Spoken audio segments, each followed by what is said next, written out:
হরে কৃষ্ণ।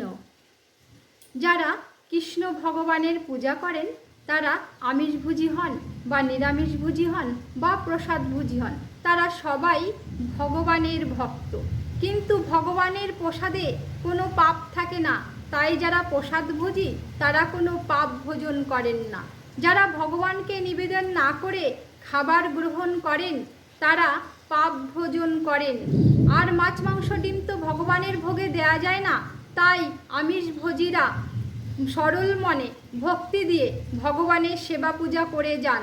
মনটা ভগবানের দিকেই রাখুন, নিয়মিত গুরুমন্ত্র জপ করুন, গীতা পাঠ করুন এবং ভাগবত পাঠ শ্রবণ করুন।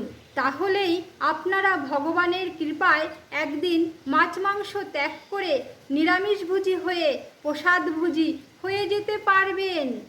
রাধে রাধে।